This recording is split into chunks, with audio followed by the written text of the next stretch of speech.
on that passenger plane with 176 people on board. We're live with the latest.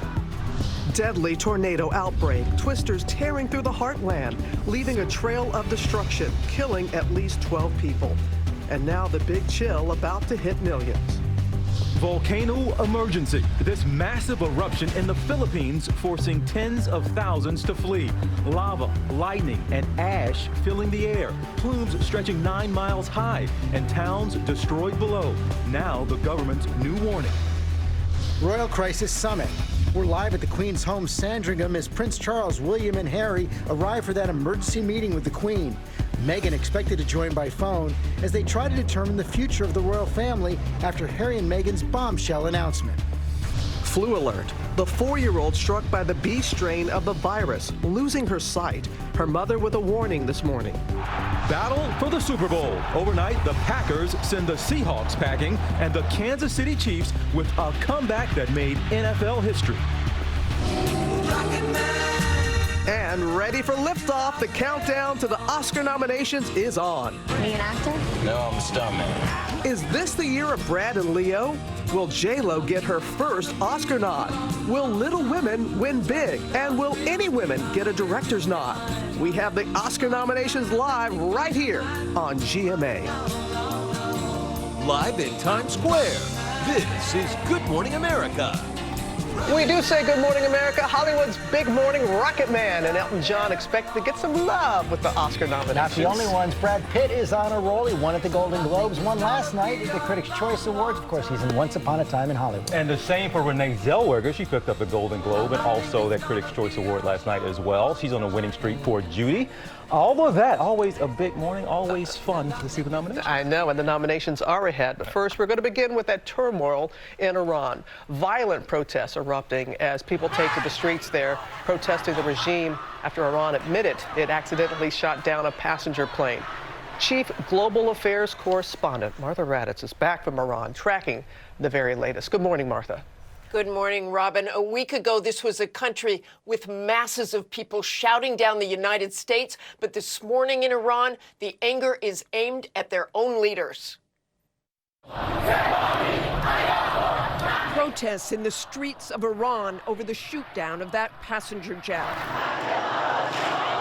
Overnight, thousands of Iranians flooding the streets for a second day. The Associated Press showing tear gas hurled at crowds with video and witness accounts of protesters beaten and live ammunition fired. Iran denying the use of live ammunition. The denial coming after the Iranian government finally admitted that its military forces accidentally shot down a Ukrainian commercial aircraft, killing all 176 passengers on board. This after 3 days of claiming mechanical errors brought down the plane. The Iranian government now saying they mistook the passenger jet for an incoming missile just hours after Iran targeted American-backed bases in Iraq in retaliation for the U.S. killing Qasem Soleimani, a top Iranian general. Iranian President Hassan Rouhani tweeting, Armed Forces internal investigation has concluded that regrettably missiles fired due to human error caused the horrific crash of the Ukrainian plane. In a televised speech, even hardliners apologizing. The commander in charge saying he wished he'd been on that plane himself so he wouldn't feel so ashamed in front of his nation, adding, quote, "We never thought we would harm our own people." In the aftermath of Soleimani's death, Iranians were united, angrily protesting against the United States drone strike on Soleimani. Now Iran's unity shattered. Iranian protesters ripping down posters of Soleimani, the slain military leader, and some protesters refusing to trample the image of an American flag. Overnight, President Donald Trump supporting the new protests, tweeting a warning in English and Farsi to the leaders of Iran, do not kill your protesters.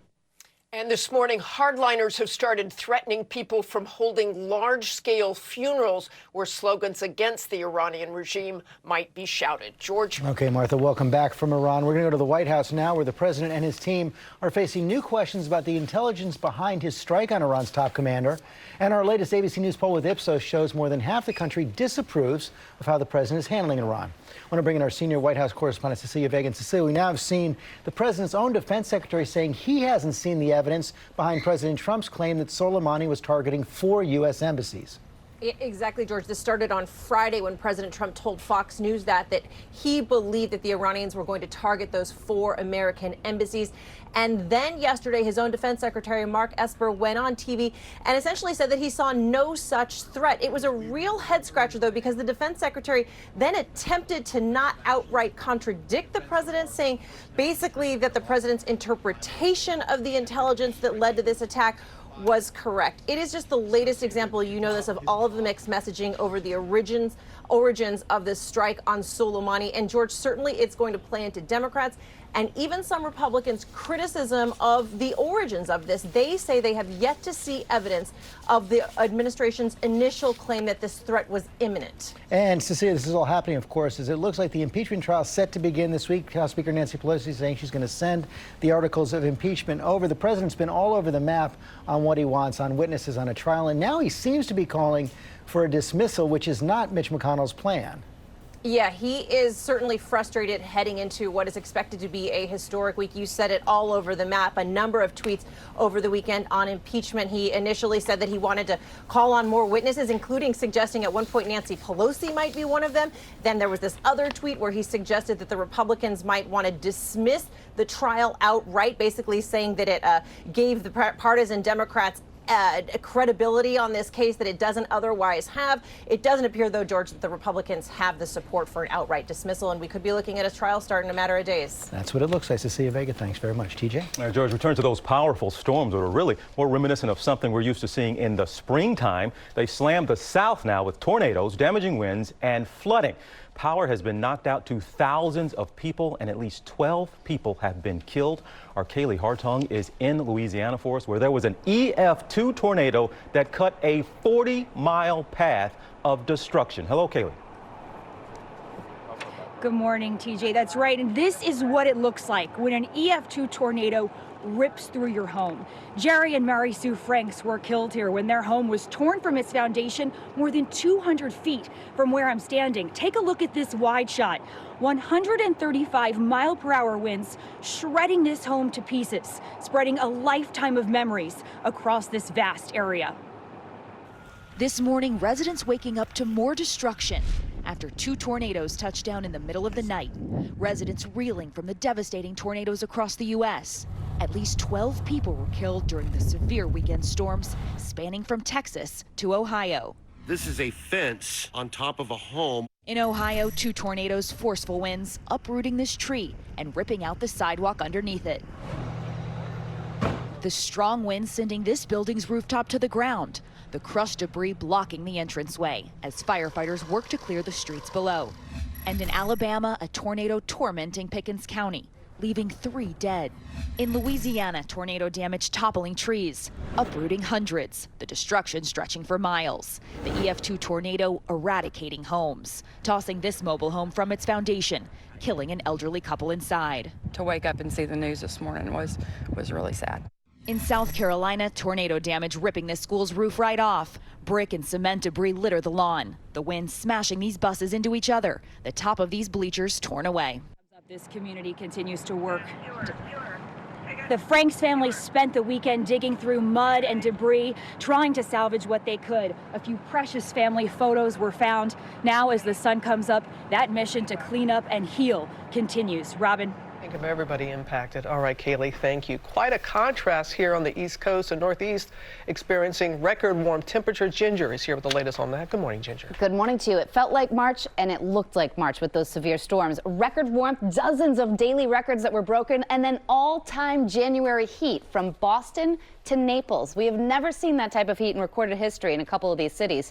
So just noting that, you know this is more reminiscent of late February, early March. We have never had 466 severe storm reports in January on a day like we did yesterday, at least going back to 2000, but probably ever. We're going to verify that. But look at that. That was just over the weekend. More than 700 damaging wind, hail, and tornado reports. guys. Oh, that is some map. Okay, Ginger, thanks very much. We're going to turn now to the race for the White House. Just 3 weeks from the caucuses in Iowa, and a new poll puts Bernie Sanders in the lead for the first time. A tight four-way race that anyone can still win. Lindsay Davis here with the details. Good morning, Lindsay. Good morning to you, George. 4 years ago, Bernie Sanders narrowly lost the Iowa caucuses to Hillary Clinton. And now, less than a month before the first contest of 2020, the Vermont senator is leading the most recent Iowa poll, which suggests that 20% of likely caucus goers say Sanders is their top pick for president. This morning, Bernie Sanders is on top in Iowa, leading the pack in a new Des Moines Register poll. I am absolutely confident if there is a large voter turnout that we're going to win. But with 3 weeks to go before the caucuses, this tight race is still up for grabs. Pete Buttigieg topped the same Iowa poll just a few months ago, but is now jockeying for position in a crowded field, choosing not to go after Sanders overnight. Iowa, I believe you are going to make me the nominee and the next president of the United States. But Elizabeth Warren, second in that poll, pulling no punches against the Vermont senator, responding to a report saying his campaign volunteers are trying to persuade voters that she is a candidate of the elite.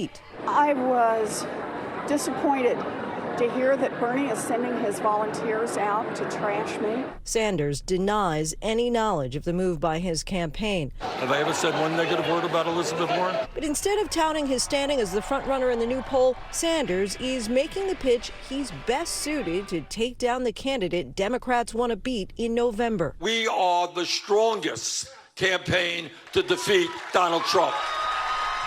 Sanders has caught the attention of President Trump. Over the weekend, the president tweeted, "Wow, crazy. Bernie Sanders is surging in the polls, looking very good against his opponents in the do-nothing party." So what does this all mean? Stay tuned. Sanders quickly fired back, saying it means you're going to lose. But as you said, this is a jump ball. You have Elizabeth Warren, Pete Buttigieg, Joe Biden right neck and neck. And they're all debating tomorrow night.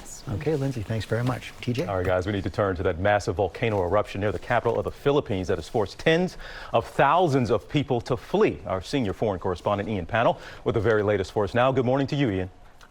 Yeah, hey TJ, this morning the Taal volcano just over 40 miles south of the capital Manila, spewing red-hot lava and ash across a wide area. Incredible images coming in of massive plumes of ash and steam as high as 9 miles above the crater. The intense eruptions even causing volcanic lightning. Now tens of thousands of people are being forced from their homes, and that could grow to 300,000 or more in the coming days, with the local authorities declaring a state of calamity. Incredibly, so far no reports of injuries or deaths, but people are being told to stay indoors. And a major worry this morning, the government has raised the alert status to level 4, which means a hazardous explosive eruption is possible within hours or days, with more than 140 earthquakes now recorded. Robin? All right, Ian, thank you. And back here at home, the quest for the Super Bowl. The NFL's Final Four now set after the Chiefs made that historic comeback, and the Packers pulled off a big win last night, joining the Titans and the 49ers. Paula Ferris is here with all that for us. Good morning, Paula. Good morning to you, Robin. Can we talk about the Kansas City Chiefs for a moment? They were down 24-0 early in this game. It looked like it was going to be an absolute rout. Now, if you stopped watching the game like many fans did, some even left the game, well, you missed one of the greatest comebacks in playoff history. The Kansas City Chiefs pulling off one of the greatest comebacks ever, clawing back from a 24-point deficit to beat the Houston Texans. Quarterback Patrick Mahomes making history, becoming the first player with 300 passing yards, 50 rushing yards, and 5 touchdown passes in a playoff game. Mahomes to Kelsey, and another touchdown for Kansas City. But at first, it didn't look so good. The Chiefs starting off so badly that one fan went viral for leaving the game, believing he was the jinx. Mario said we get the second half comeback going. It's the only hope. And sure enough, once he left, Kansas City began to rally, scoring so much that Arrowhead Stadium ran out of touchdown fireworks, beating the Texans 51-31. I felt like Chiefs just dropped bombs out of nowhere. It just happened in the blink of an eye. Never seen anything like it. Now Kansas City will face the AFC underdogs, the Tennessee Titans, a team no one thought would be here. But after knocking out Tom Brady and the Patriots last week, the Titans crushed Baltimore on Saturday, a team many expected to win it all. Big picture, you dream of playing in the Super Bowl. It's 1 week at a time, do whatever I can each and every week to come away with a win. I like our team and I like our chances. Also, Green Bay, they edged the Seattle Seahawks last night. They're going to meet the 49ers in the NFC Championship. But can we talk about the Titans and the Chiefs? Just let's talk about what the Titans have done. They go into Foxborough, beat New England on their turf, and then Baltimore, they take them out as well. I know. That's why you watch the playoffs. That's it. Thank you, Paula. We're going to turn now to that big morning for Hollywood. We're counting down to the Oscar nominations coming up right here on GMA, and so many hot contests and one big question this morning. Will any female directors get nominated? Chris Connolly's here with What to Watch. Good morning, Chris. Good morning, George. Yes, all kinds of excitement coming your way. You never know. As always, plenty of anticipation and excitement in the air with the Oscar nominations just minutes away. What's different this year? A lot of eyes and a lot of hopes on Best Director. I'm working on a novel. It is a story of my life. Greta Gerwig's Little Women, now this year's top chance to see a woman nominated in Oscar's Best Director category, after women were shut out of that category at the Golden Globes. Once Upon a Time in Hollywood's nominations could include Best Picture, supporting actor favorite Brad Pitt. Me an actor? No, I'm a stuntman. And in Best Actor, Leonardo DiCaprio. That was the best acting I've ever seen in my whole life. Joker's Joaquin Phoenix will surely hear his name called for Best Actor. Can you introduce me as Joker? The Irishman likely to see double noms in Supporting Actor for the powerhouse duo of Joe Pesci and Al Pacino. This is Jimmy Hoffa. Best Picture and Best Director for Martin Scorsese. Part of what we're going to do together is tell your story. Marriage Story's Laura Dern could lead the way in Supporting Actress, with Jennifer Lopez likely to earn her first Oscar nomination ever for Hustlers. I guess I'm just a people person. I intend to make my own way in the world. Saoirse Ronan's performance in Little Women should earn her an Oscar nomination in a Best Actress category filled with powerhouse work, from Charlize Theron as Megyn Kelly. I'm going to be the story. No. And Renee Zellweger as Judy Garland. Clang, clang, clang with the trolley. Please tell me your nan is dying. And Awkwafina could become the first Asian American woman ever to win a Best Actress Oscar, if she's nominated for The Farewell. While Best Picture nominations could well await Parasite. I'm deadly serious. And 1917. There is only one way this ends. Last man standing. And 1917's director Sam Mendes is now a Sir. That honor announced late last year from Queen Elizabeth. Boy, I bet she really misses those days. We're actually covering, thank you, Chris. We're covering Queen Elizabeth this morning. We're live outside the Queen's home where that Royal Summit is going to get underway. Oh, we have so many more stories that we're going to talk about as well. How this man survived 3 weeks alone in the freezing Alaskan wilderness. But first, let's go back to Ginger. Robin, this morning schools are closed or delayed around Seattle. Thousands are without power because they got some snow, a couple of inches of snow. You can see the pictures here out of Everett, Washington, where the roads are a wreck. And then they also had significant winds. Now, that was all with the storm that's there now. There's a new one that's going to come in Wednesday night. And then by Thursday, even Los Angeles and the mountains surrounding are going to be impacted this. I think it's going to be the heavy rain. If you have any flights or you have any travel plans through the state of California or up through the Pacific Northwest midweek, you'll want to watch this. Your local weather in 30 seconds. First, though, the Select Cities, sponsored by Audible. This commute's been pretty rough, huh? It's great, actually. I've been listening to Audible. It's audiobooks, news, meditations. Gotta go.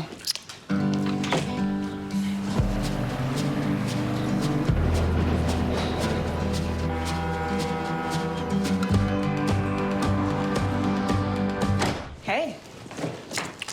You know, I do think it's weird you've started commuting when you work from home. I'll be in my office. Download Audible and start every day off right. A couple of pretty nice days coming our way, considering temperatures are still above average by 15 degrees. We've got lots of cloud cover for today. Starting out in the 40s, we'll top out close to 60 degrees by 4 p.m. And then tomorrow, too, still in the 50s and close to 60 degrees Wednesday. But notice tomorrow we are tracking a few showers, mainly early from 6 a.m. until noon. Dry for Thursday, but the temperatures really drop off by Friday with highs in the upper 30s. Weekend, too, primarily in the 30s with the next major weather system coming in Saturday. One of the Queen's Palace at Sandringham, everyone's going to be there. Tense few minutes ahead. I lost my family 3 years ago. They were killed. It wasn't an accident. I need your help to find the ones who did this. I've got nothing to lose. What about your life? What about it? It's going to have to be someone else. This is what it takes. Then I killed every last one of them. And how would you do that? Violently.